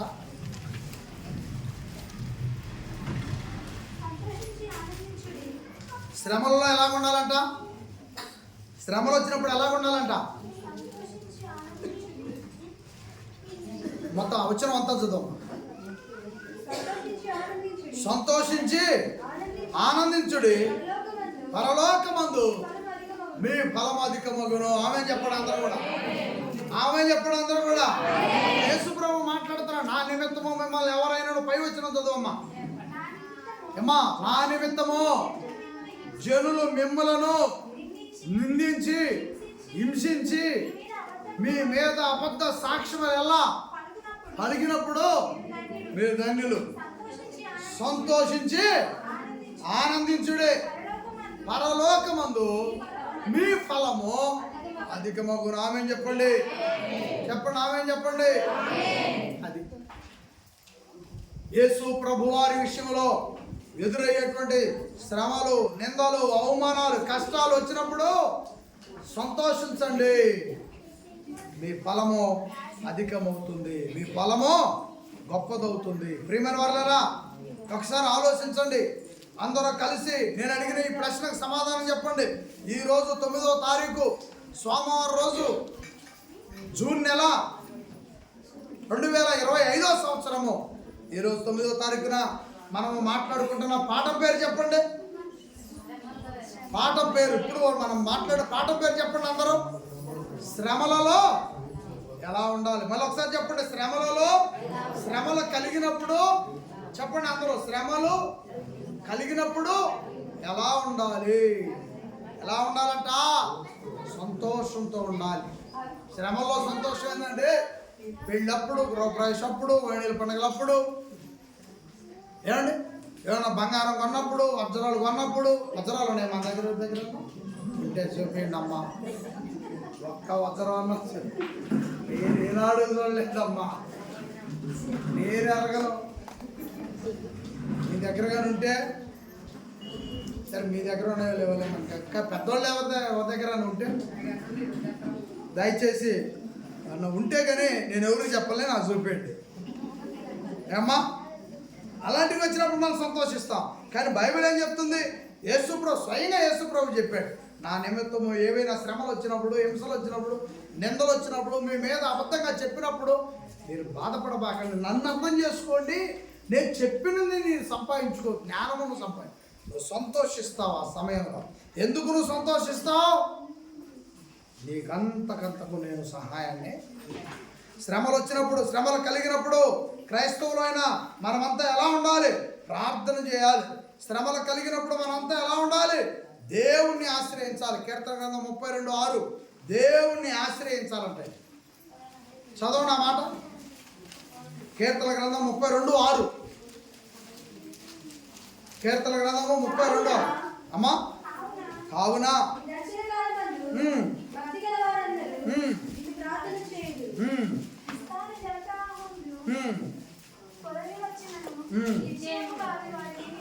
అది నా దాగు చోటు నువ్వు చాలమ్మా. శ్రమలలో నుండి నీవు నన్ను, అది విస్తారమైన జల ప్రణాయకములు నా మీదకి వచ్చినా కూడా అవి నన్ను ఉంచవు. శ్రమలలో నీవు నాకు ఆధారమయ్యావు, శ్రమలలో నీవు నాకు ఆశ్రయమయ్యావు. శ్రమలు కలిగినప్పుడు మనము ఎవరు ఆశ్రయం పొందాలా? దేవుని ఆశ్రయాన్ని పొందాలా. శ్రమలు కలిగినప్పుడు మనము విశ్వాసమందు స్థిరంగా ఉండాలా. శ్రమలు కలిగినప్పుడు మనము కుంగిపోక దేవుని యందు నిరీక్షణ కలిగి ఉండాలా. శ్రమలు కలిగినప్పుడు మనము ఓర్పు కలిగి ఉండాలా. శ్రమలు కలిగినప్పుడు మనము ధైర్యము కలిగి భయపడకుండా ఉండాలా. ఆడపిల్లలకు ముఖ్యంగా చెప్తున్నా, ఏదైనా అత్తగారింటో శ్రమ వచ్చినప్పుడు ఆడదాన్ని ఇది పొడుచుకుంటుంది. ఏంటిది అంటే ఈ సిచ్యువేషన్ కొట్టే తగ్గుతుంది. ఇది కాదు పట్టుకునేది, ఏంటిది సంచి బ్యాగ్ కొట్టుకోండి. ఆడదాన్ని నేను పోతున్నా ఏమా పుట్టిగాడే లేదనుకుంటున్నా.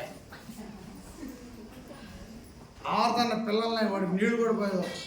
వాడిని అరే బయలుదేరరా, వాడి ఆడ గోరిలా చుట్టూ బయలుదేరరా.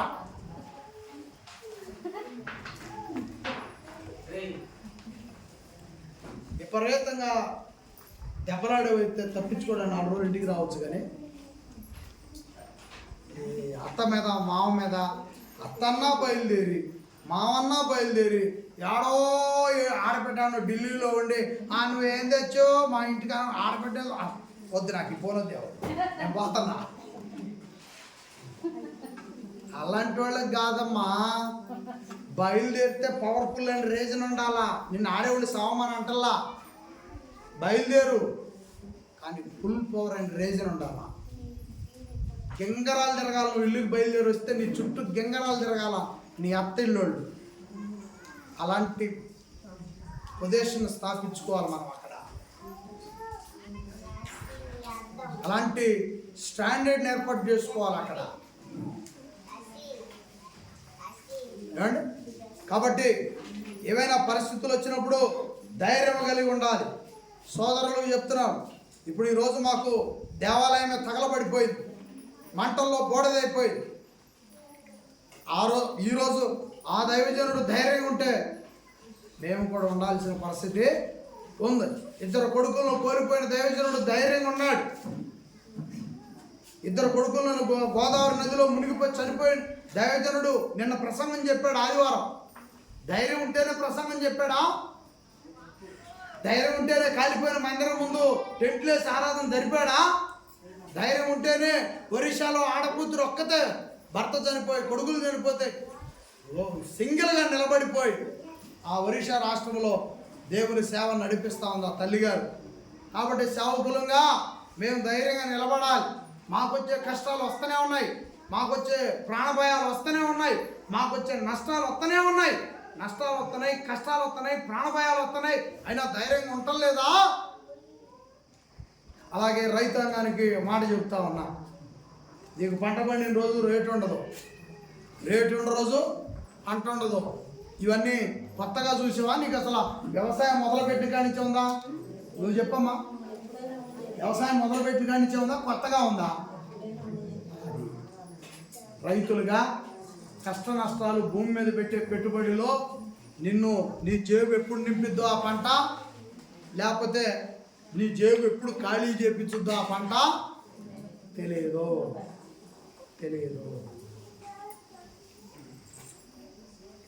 తెలియదండి.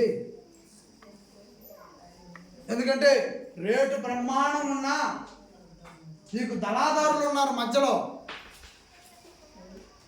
పంట బ్రహ్మాండంగా ఉన్నా దళాదారులు ఉన్నారు మధ్యలో. రేట్లున్నా పంటలున్నా నీ దాకా వచ్చేటువంటి పరిస్థితులు కనపట్టల్లా. కాబట్టి అలాంటి నష్టకాలంలో కష్టకాలంలో రైతు ఎలా ఉండాలంట?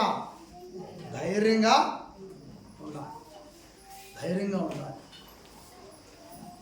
రైతులకు శ్రమలు వస్తున్నాయి, ధైర్యంగా ఉండాలి. ఆడపిల్లలకు శ్రమలు వస్తున్నాయి, ధైర్యంగా ఉండాలి. సేవకులకు శ్రమలు వస్తున్నాయి, ధైర్యంగా ఉండాలి. భయపడకూడదు. ప్రతిదానికి భయపడకూడదు. ఇక్కడే ఉన్నాడు మన సాయి వాళ్ళ నాన్న, రేణు వాళ్ళ నాన్న. మేము మత్తయ్య అందరూ కూడా ఆ పాత సినిమాల దగ్గరికి వెళ్ళాం. అంటే యేసోదమ్మ తల్లి డానియేలు ఇంటి ఎదురుగా పాత సామాను పెట్టారు. అవన్నీ కూడా అటు చిన్న పని నుండి వెళ్ళాం. వెళితే మేము చూస్తున్నాం, మత్తయ్య ఏమో మిల్లు కాడికి వెళ్ళాడు, నాయమంటున్న మనిషి ఏమో కనపట్టలేదు. ఏడా అని చూస్తున్నా, అసలు లేడా అని చూస్తున్నా, లేడు. ఆడిపోయాడు అని చెప్పి నేను దోలాడుతూ ఉంటే, సరే 2 అడుగులు కిందకి వేద్దామని చెప్పేసి కొద్దిగా ముందుకేసారికి ఎక్కడ ఉన్నా అనుకుంటున్నాం, ఒక వ్యక్తి జొన్న కోస్తుంటే అతని దగ్గర ఉన్నాడు. దా అన్నాం, వచ్చాడు. అక్కడ ఒక పశువులు డైరీ ఫామ్ పెట్టింది. అక్కడ నాకు తెలుసు, నాకు బాగా తెలుసు వాళ్ళ కుటుంబం. అంటే ఏందాక మీరేంటా నేనేనంది, కొంచెంసేపు మాట్లాడింది, అవి చెప్పింది, చాలా విషయాలు చెప్పింది. నాకు గేదెల గురించి పెద్ద తెలియదు కదా.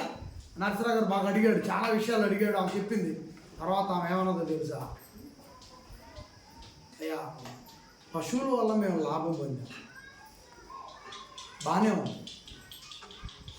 కానీ ఈ మధ్యకాలంలో హర్యానా నుంచి కొన్ని పెరగొడ్లు తీసుకొచ్చాం. ఆ పెరగొడ్ల వల్ల మేము నష్టపోయాం, మేము చాలా కష్టాలు పాలైపోయామని చెప్పింది. బాగానే ఉంది, మేము గేదెల వల్ల మేము బాగానే లాభం పొందుతున్నాం కాబట్టి మా ప్రయత్నాలు ఇంకా ఉత్సాహంగా ముందుకు నడిపించాం. కానీ అనుకోని రీతిలో హర్యానా నుంచి వాళ్ళ అబ్బాయి యూట్యూబ్ ఛానల్ కూడా ఉందంట. హర్యానా నుంచి బెరగొడ్డులు తెప్పిస్తాడంట మనం కావాలన్నా కూడా. అమ్మ ముందు మనమే పెడదాం, తర్వాత మనం చూసి ఇంకా ప్రజలంతా తెచ్చుకుంటారని ముందు వాళ్ళ ఫామ్లోనికే తెచ్చిపెట్టాడంట. ఆ గొడ్డు తెచ్చితే ఏమైందంట, విపరీతంగా నష్టపోయింది. అలా బాధపడి ఆమె మా గురించి ప్రార్థన చేయమని అడుగుతాను. ఒక గేదె 10 లీటర్లు ఇచ్చుద్దంట. ఏమండి ఆమెకేమన్నా మేము సలహా ఇవ్వాలా? మేమేమైనా సలహా ఇచ్చేది ఉంటుందా ఆమెకేమన్నా? మనకేం పని? ఆమెకు ఆ శక్తి సామర్థ్యాలునే ఆ బాధ ఆమె పడింది, మన పని లేదు. కానీ అదే నష్టం మన పక్కన ఏమంటున్నవాడు ఏదైనా అదే నష్టం పడతా ఉంటే నాబోటి అనుభవం గలవాడు, నాబోటి తెలివి గలవాడు, నాలాంటి జ్ఞానం గలవాడు, దైవ జ్ఞానం కలిగినవాడు, దేవుని బిడ్డనే నా పక్కన ఉన్నవాడు మునిగిపోతుంటే సౌర దానిలో పడి తోసేత్తా? నీకు తెలియదు, నువ్వు అమాయకుడు, నీకు బుర్ర లేదు. బుర్రలేని కుటుంబాలు బుర్రలేని పనులు చేస్తున్నారు అనుకోండి, ఊకుంటావా? అరే పద్దానికి పాత్ర అడ్డం తిరుగుతురు, పద్దానికి అడ్డం తిరుగు. మరి నాకు తెలుసు, నా కాడ జ్ఞానం ఉంది, నా కాడ తెలివి ఉంది, నా కాడ పరిశుద్ధ గ్రంథం ఉంది. నీ కాడున్నా నువ్వు అది ఓపెన్ చేయవు, నీ కాడున్నా ఈ గ్రంథం కాడికి రావు. నీ కాడే ఉంది కానీ చదవు, నీ కాడే ఉంది మోకరించవు, నీ కాడే ఉంది కానీ పట్టుకో. కానీ నా బాల్యము నుంచి నేను ఈ గ్రంథాన్ని పట్టుకొని ఎంటబడతా ఉన్నా. మరి నేను జ్ఞానవంతుడు కాకుండా ఎలా ఉంటా? నా దగ్గర తెలివితేటలు లేకుండా ఎట్లుంటా? నేను ఒక ప్లాన్ వేస్తే అది సక్రమంగా జరగకపోతే అది నాకు ఎంత బాధ ఉంటుంది? నాకు డబ్బు లేకపోవచ్చు, ఆస్తులు లేకపోవచ్చు, కానీ జ్ఞానం ఉంది కదా, ఈ పరిశుద్ధ గ్రంథం ఉంది కదా. నువ్వు మునిగిపోతుంటే చూస్తూ ఉండలేము కదా. ఇప్పుడు ఆమె గురించి మనం చెప్పాలండి, మనకైనా అవసరమా? కాబట్టి పరిశుద్ధ గ్రంథాన్ని ఎంటబడుతున్న ప్రతి వ్యక్తి అలాగ తయారవ్వాలి. అలాగ తయారైతేనే నువ్వు ఆపదలో ఉన్న కాడ చేయూతనిస్తావు. ఎక్కడ నువ్వు తొందరపాటు నిర్ణయాల దగ్గర అడ్డం తిరుగుతావు. ఇది నీ తొందరపాటు నిర్ణయం, దీనివల్ల నీకు చివరికి వండుకునే కుండ కూడా మిగిలే పరిస్థితి ఉండదు. నాకు అర్థమైపోద్ది.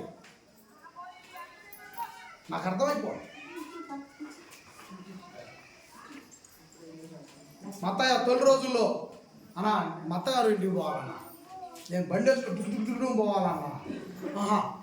అప్పుడే కొత్తగా పెళ్ళైందో పొట్టోడు కూడా పుట్టాడు అనుకుంటా. ఏబ్బా పొట్టోడు పుట్టాడా? కథోడు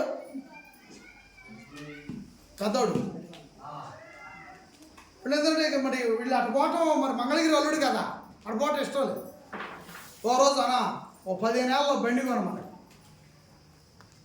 సరే కొంటలో పోయి తిరుగుతున్నా, 20 ఏళ్ళు 25 ఏళ్ళు లేవు, బళ్ళు లేవు, 20-25 ఏళ్ళు చెప్తున్నారు. ఒక 2 రోజులు 3 రోజులు ఎంక్వైరీ చేసిన తర్వాత నువ్వు నా దగ్గరికి వెళ్ళి నీతో మాట్లాడతానన్నా. సరే రాన్న చెప్పాను.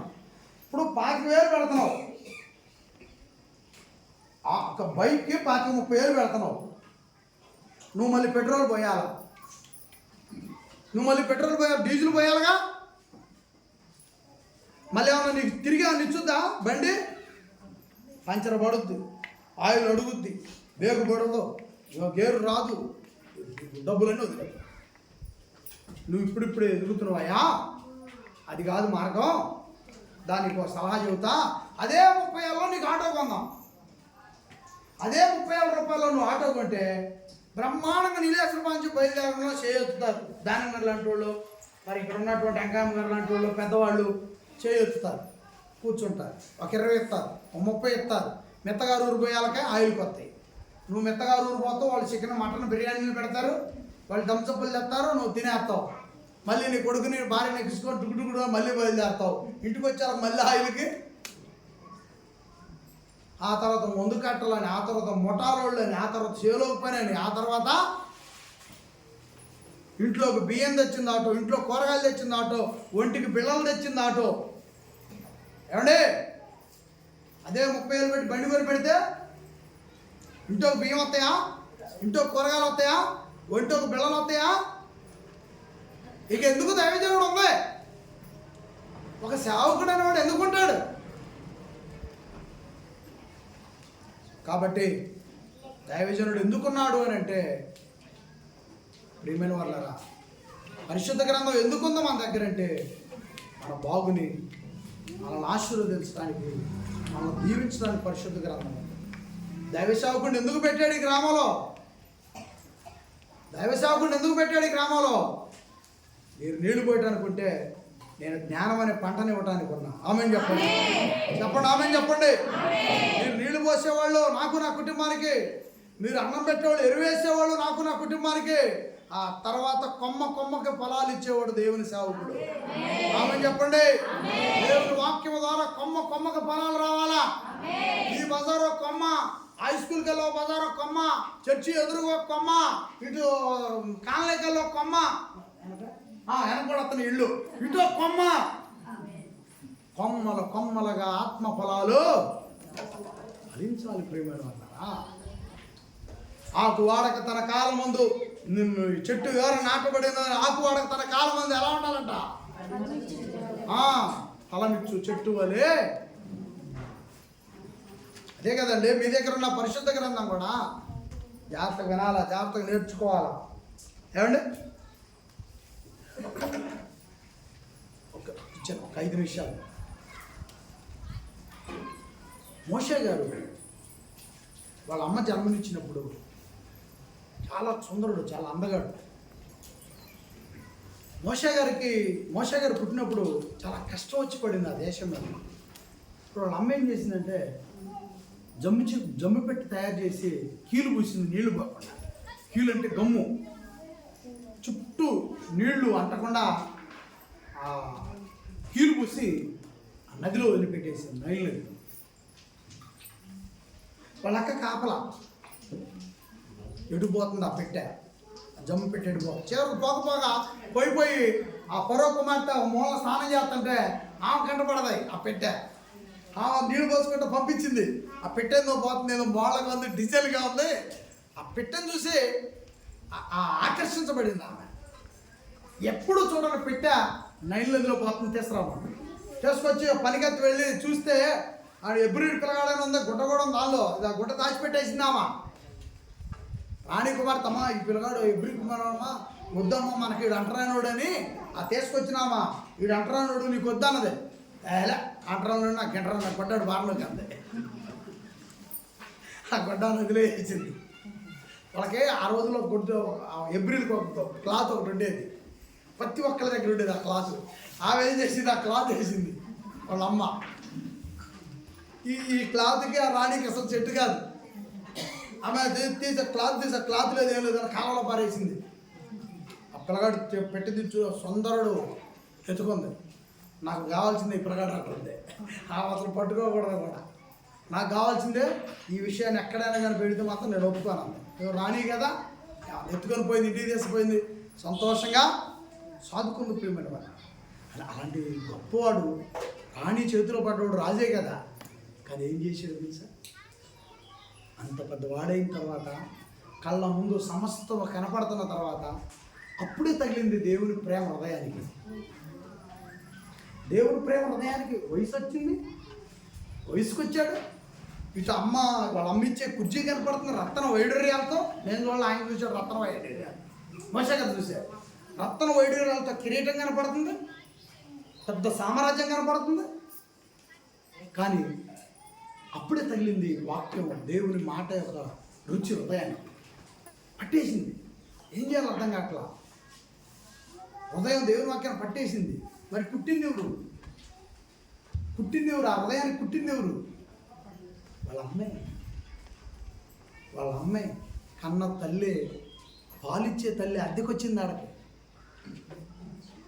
కన్న తల్లి పాలిచ్చేటువంటి డబ్బులు తల్లి అయింది.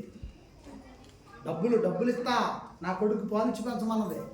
ఆమె తెలియదు అసలు తల్లి ఏమేనని, చెప్పలేదు, అన్నీ పెంచింది. పెంచుకుంటా పాలిచ్చుకుంటా. పాలు ఎప్పుడు దాకా తాగిండు? మన వెనకాల ఇస్తున్నాం ఇక్కడ ఉన్నటువంటి వాడు కొద్దిగా. అదే లాస్ట్ వాడు ఉండే దొత్తాలంటాడు. లాస్ట్ వాడు 12 ఏళ్ళు 10 ఏళ్ళు తాగే పనిలోనే అంటాడు. 3 ఏళ్ళు అయింది ఎంతవరకు మరవలేదు. 4 ఏళ్ళు అయింది వదిలిపెట్టలేదు. 6 ఏళ్ళు అయింది వదిలిపెట్టలేదు. నాకు తెలిసి ఆ రోజుల్లో మోషే గారు ఆ 6-7 ఏళ్ళు వచ్చిందా తాగి ఉంటాడు. ఎందుకంటే ఆమె పని ఉంది. ఆమెకు పని ఉంది. ఎందుకంటే ఏం చెప్పాలో అంతా ఆయనకి చెప్పాలి కాబట్టి వదిలిపెట్టలా.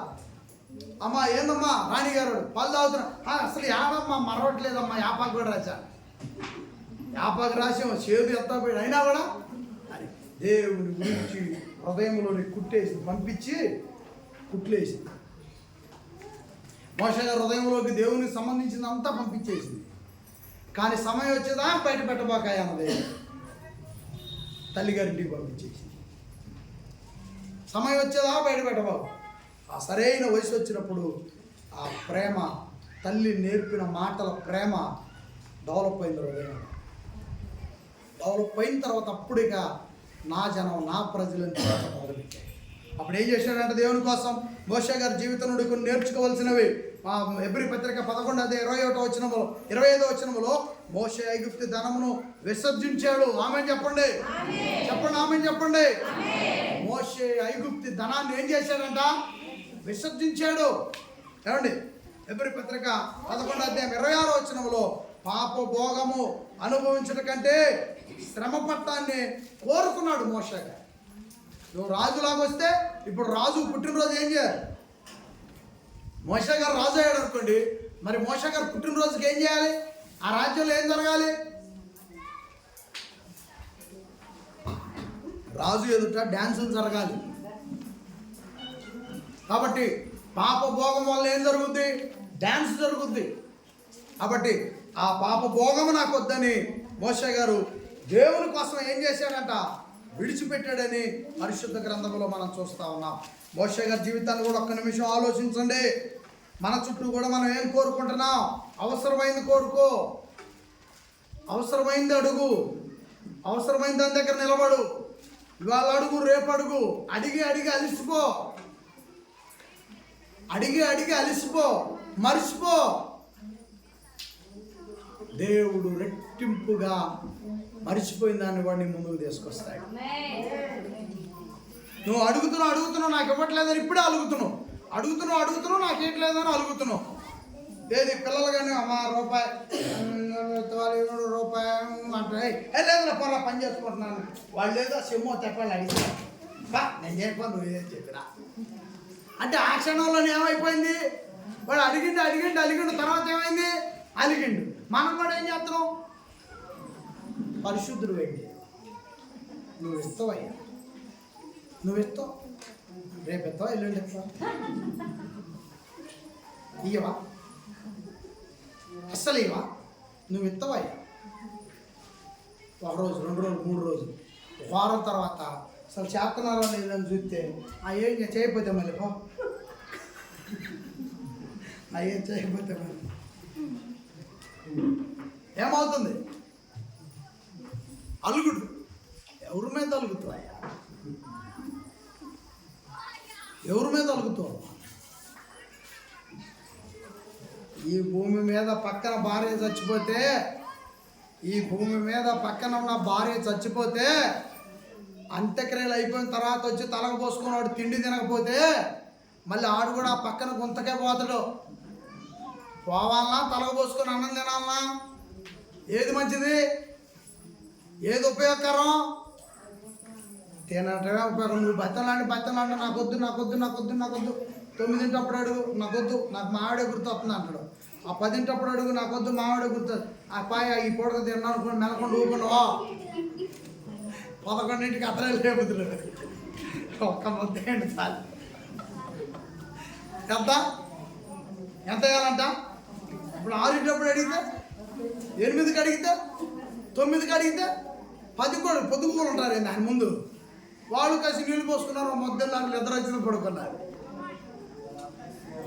కాబట్టి దేవుని మీద నువ్వు అలిగినా, నేను అలిగినా, దేవుని మీద ఇక్కడ కూర్చున్న వాళ్ళం ఎవరు అడిగినా ఆయనకేమో నష్టం లేదు, అలిగినోడికేమో తొందరగా వచ్చి పడేది కూడా లేదు. సమయం వచ్చినప్పుడే ఇస్తాడు ఏదైనా. కాబట్టి మోషే గారు విసర్జించాడు. మోషే గారు నాకు దేవుడే కావాలనుకున్నాడు. ఆ తర్వాత చాలా గొప్ప ఫలితాలనే చూశాడు. 12వ అధ్యాయము, సంఖ్యాకాండం 12వ అధ్యాయం 3వ వచనములో మోషే గారి గురించి చెప్పబడింది. మిక్కిలి సాత్వికుడు అంట. ఏదంట? రాయిలే. మోషే గారికి ఏదంట? మోషే గారి గురించి ఏమని చెప్పబడిందంట? మిక్కిలి, మా విజయ్, మిక్కిలి సాత్వికుడు. మోషే గారు మిక్కిలి సాత్వికుడని పరిశుద్ధ గ్రంథంలో చెప్పబడి ఉన్నది. కాబట్టి ప్రియమైన వారలారా, సాత్వికతను మనం నేర్చుకుంటే ఓర్పు ఖచ్చితంగా మన మధ్యలో నివసిస్తుంది.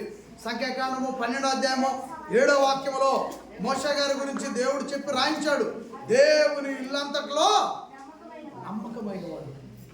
మోషే గారు ఎలాంటి వాడంట? నమ్మకమైన. మనము దేవుని ఇల్లంతట్లో నమ్మకమైన వారిగా ఉండాలి. మనము దేవుని పనివాళ్ళమై ఉండాలి.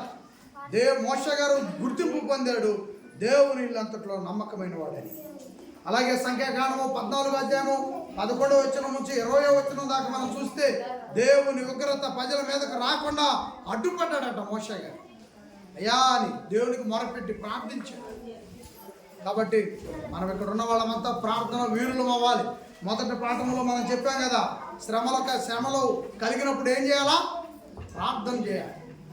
అలాగే చివరి మాట నిర్గమాకాండం 14వ అధ్యాయము 15వ వచనములో మోషే గారి గురించి చెప్పబడింది, ప్రార్థన వీరుడు అంటండి ఆయన. మోషే గారు ప్రార్థన వీరుడు. కాబట్టి మన కుటుంబంలో ప్రార్థన వీరులు తయారవుదురుగాక. ఒక మాట, ప్రార్థన దగ్గర ఆటంకం వచ్చేది ఒక్కటే, మనం ఎన్ని చెప్పినా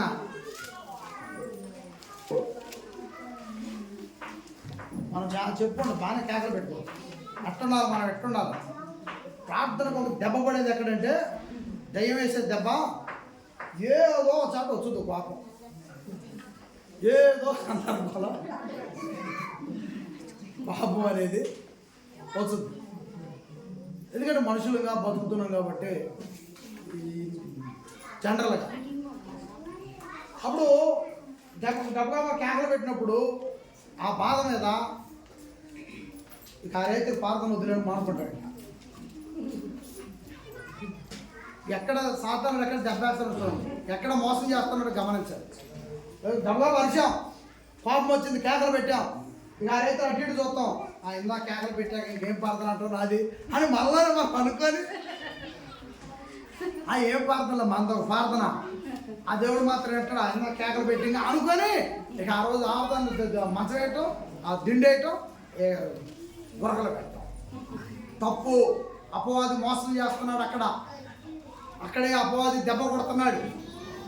భక్తి జీవితంలో దెబ్బ కొట్టాలంటే ఇంట్లో దెబ్బలాట పెడుతున్నాడు. దెబ్బలాట వల్ల భక్తి జీవితానికి దెబ్బ వేస్తున్నాడు. అప్పుడు అలిగినటువంటి ఆమె ఒక మంచం అలుచుకుంటాడు, అలిగినటువంటి ఇతను కేకలు పెట్టినోడేమో ఏనా ఒక మంచం అలుచుకుంటాడు. ఇక బైబిల్ ఆడ ఉంటుంది, వీళ్ళు శిరో పక్క ఉంటారు. ప్రార్థన లేదు, స్తుతి యాగం లేదు.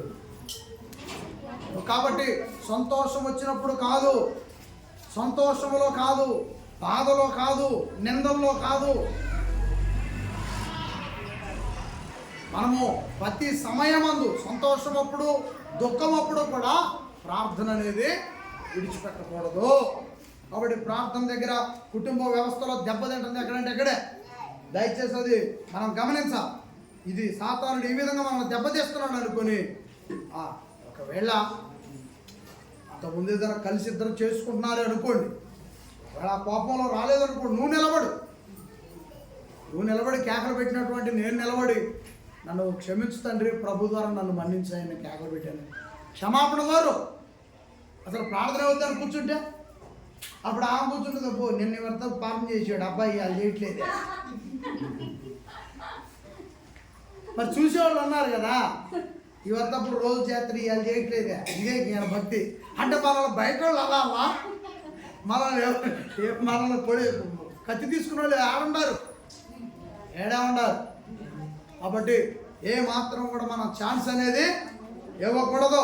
కాబట్టి మోషే గారు ఒక పక్క ఎంతోమంది నిందిస్తున్నా, అవమానపరుస్తున్నా కూడా మరలా వాళ్ళ మధ్యలో నిలబడి దేవునికి ప్రార్థన చేసేవాడు. అలాంటి ప్రార్థన వీరులం కావాలి మనము. ఎబ్రీ పత్రిక 11వ అధ్యాయం 25-26 వచనములలో విశ్వాసుల వీరుల జాబితాలో పేరు పొందాడు మోషే గారు. దేవునికి మహిమ కలుగును గాక. విశ్వాసుల వీరుల యొక్క జాబితాలో పేరు సంపాదించుకున్నాడు. మనం లేచి నిలబడదాం. ఈ 2వ పాఠములో మోషే గారి గురించి నేర్పించాను మీకు.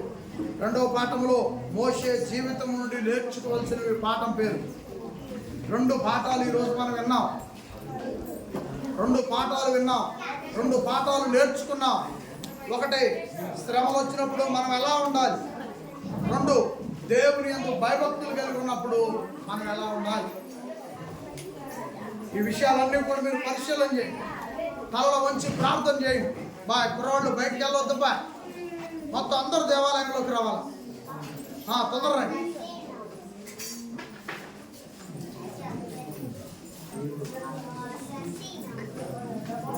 తల వంచాడు, ప్రార్థన చేద్దాం. పరిశుద్ధుడు అయిన దేవా అని దేవుణ్ణి అడగడు. అయ్యా, ఈ భూమి మీద మాకు శ్రమలు ఉన్నాయి. ఈ భూమి మీద శ్రమలు వచ్చినప్పుడు, ఈ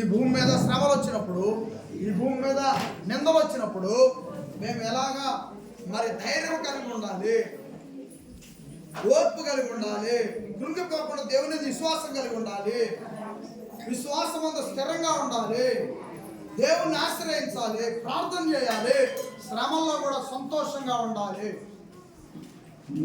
మొదటి పాఠంలో ఈరోజు నువ్వు నేర్చుకున్న విషయాలు.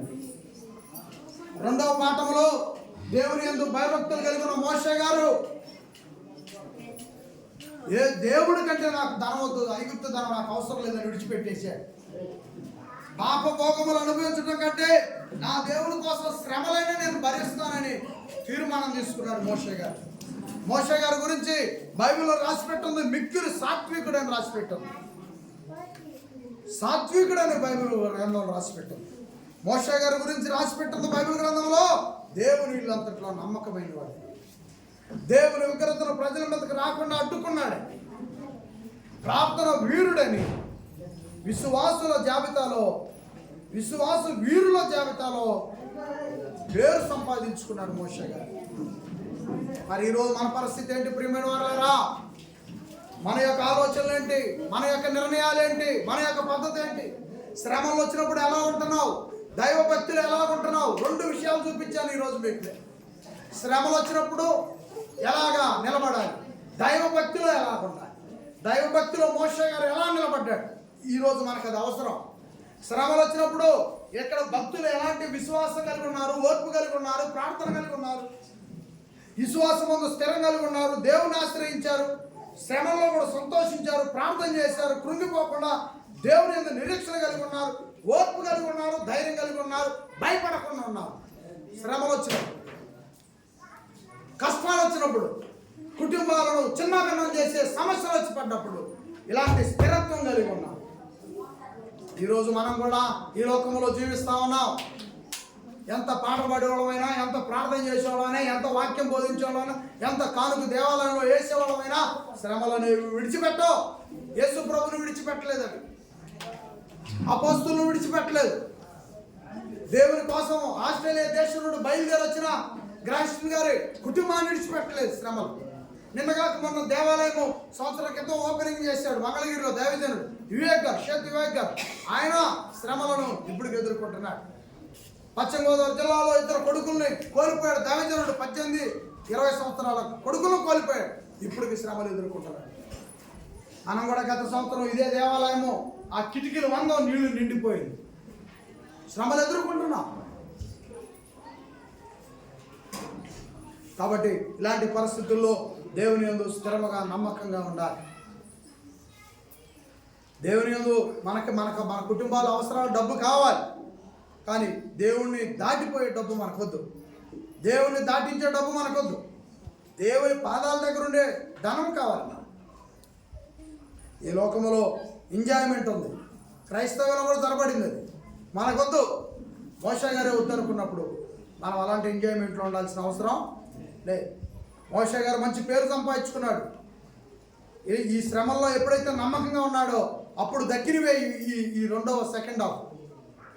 ఈ శ్రమలన్నిటిలో ధైర్యంగా ఉన్నవాళ్ళు ఇదిగో ఈ రెండవ దీవెనల అంతట్లో నమ్మకంగా ఉంటారు. ఈ శ్రమలో నమ్మకంగా ధైర్యంగా ఉన్నవాళ్ళు ఈ దీవెనలు పొందడానికి అర్హులు. మంచి పేరు పొందడానికి నువ్వు అర్హురాలు, నువ్వు అర్హుడివే. నువ్వు దేవుని దగ్గర నమ్మకస్తులుగా ఉంటావు. నీకు నమ్మకమైనటువంటి బాధ్యతలు చెప్తాడు. నీవు సువార్తను ప్రకటించి దేవుని ఉగ్రత నుండి ప్రజలు తప్పించాలి, నీ కుటుంబాన్ని తప్పించుకోవాలి. అలా అలాంటి బాధ్యత నువ్వు తీసుకుంటావు. నీ కుటుంబానికి ప్రార్థన వీరుడిగా ఉంటావు. ప్రార్థన వీరుల జాబితాలో నువ్వు ఉంటావు. నువ్వు నమ్మకంగా ఉంటే జీవ గ్రంథములో మనందరి పేర్లు ఉంటాయి. ఎందుకంటే ఏం చెప్పాలి, ఎంత చెప్పాలని చెప్పాను. ప్రేమ కలిగిన మా తండ్రి, మా ప్రభు అయిన యేసు వారి నామమున తండ్రి, ఈ రెండవ రోజు బైబిల్ క్లాసు ముగింపు సందర్భంగా కృతజ్ఞత స్తుతులు స్తోత్రములు చెల్లిస్తున్నాం తండ్రి. ఈ 2025 జూన్ నెల 9వ తారీఖు దేవా, ఈ రెండవ రోజు బైబిల్ క్లాస్ సోమవారం రోజు ఆయన మొదటి పాఠముగా శ్రమలు వచ్చినప్పుడు క్రైస్తవులు అయిన మేము ఎలా ఉండాలని మాకు నేర్పించారయ్యా. ముందున్న భక్తులు స్థిరంగా ఉన్నారు, విశ్వాసంతో ఉన్నారు, నిరీక్షణ కలిగి ఉన్నారు, ప్రార్థన చేశారు, శ్రమల్లో కూడా సంతోషించారు. దేవా, అలాంటి భక్తి అలాంటి ధైర్యం మాలో కూడా పుట్టించండి దేవా. శ్రమలు ఎదుర్కొన్న తర్వాత వచ్చే ఫలితం ఎంత ఉన్నతంగా ఉంది. సాత్వికుడని పేరు పొందుకుంటాం దేవా. మీ ఇంటిలో నమ్మకమైన వారిగా ఉంటాం దేవా. మంచి సత్య సంబంధమైనటువంటి ఆర్థిక బలాన్ని మేము పొందుకుంటాం దేవా. మీ సన్నిధిలో మేము ఫలించేటువంటి ద్రాక్ష తోట, ఫలించేటువంటి ఆయన వాడబారనటువంటి ఫలాలు ఫలించే వారిగా ఉంటాం దేవా. ఇక్కడ ఉన్న పిల్లలందరూ కూడా ఏవో చిన్న చిన్న శ్రమలకి, చిన్న చిన్న బాధలకి ఇంకా కుంగిపోతూ ఉంటే ఈ ప్రసంగంతో ధైర్యం పొందుకోవాలి దేవా. ఏదైనా బాధలు, తీరని బాధలు వెంటబడతా ఉంటే యేసయ్య పరిశుద్ధమైన నామములో తొలగిపోను గాక, ఆ నిందలు తొలగిపోను గాక, అవమానం కొట్టివేయబడను గాక దేవా. సమస్యలు తొలగిపోను గాక, అన్నిటి పర్యాలు తొలగిపోను గాక, అప్పుల సమస్యలు తొలగిపోను గాక, వేదనలు తొలగిపోను గాక, నీళ్లు తొడవబడను గాక, యేసు నామములో జయం పొందుదు గాక, యేసు నామములో ధైర్యం పొందుదు గాక, యేసు నామములో విడుదల పొందుదు గాక, యేసు నామములో ఆశీర్వదించబడదు గాక, యేసు నామములో మనం ఫలించుదుము గాక, యేసు నామములో ఘనత పొందుదు గాక, యేసు నామములో రక్షింపబడదు గాక, రక్షింపబడిన నువ్వు బలంగా యేసు నామములో జీవించదు గాక. యేసు క్రీస్తు వారి నామముని సంఘము క్షేమాభివృద్ధి చెందును గాక, పరిశుద్ధాత్మ బలము మనకుండును గాక, పరిశుద్ధాత్మ ఆదరణ ఉండును గాక, ఆయన సహాయం మనతో ఉండును గాక. మనమంతా కన్న తండ్రి ఇష్టాన్ని గుర్తించి, ఆయన కష్టాన్ని గుర్తించి, మన ప్రభు అయిన యేసు క్రీస్తు ద్వారా తండ్రి ఇష్టాన్ని నెరవేర్చుదుము గాక, తండ్రి కష్టాన్ని మనమంతా పంచుకుందుము గాక. పరిశుద్ధాత్మ వారి సహాయంతో మనమంతా నడిపించబడదు తండ్రి. స్తోత్రములు నాయన, స్తుతులు చెల్లిస్తాం. అన్ని విషయాలు మీ సహాయ సహకారాలు అందించమని కోరుకుంటున్నాం. మహిమ, ఘనత, ప్రభావం మీకు చెల్లించుకుంటాం. యేసు ప్రభుల వారి నామమున ఈ ప్రార్థనని వేడుకొనుచున్నాము తండ్రి, ఆమేన్. మన తండ్రి అయిన దేవుని ప్రేమ, యేసు ప్రభుల వారి కృపై, పరిశుద్ధాత్మ సహాయం మనందరితో నడిపించును గాక. Thank you daddy, thank you Jesus, thank you Holy Spirit. Yesu మహారాజుకే, యేసు మహారాజుకే, యేసు మహారాజుకే. అందరికీ వందనములండి. మీరు అలాగే నిలబడండి. ఈరోజు భోజన పదార్థాలు తయారు చేసిన బిడ్డలో ఇటు కొంతమంది నిలబడు. బాబు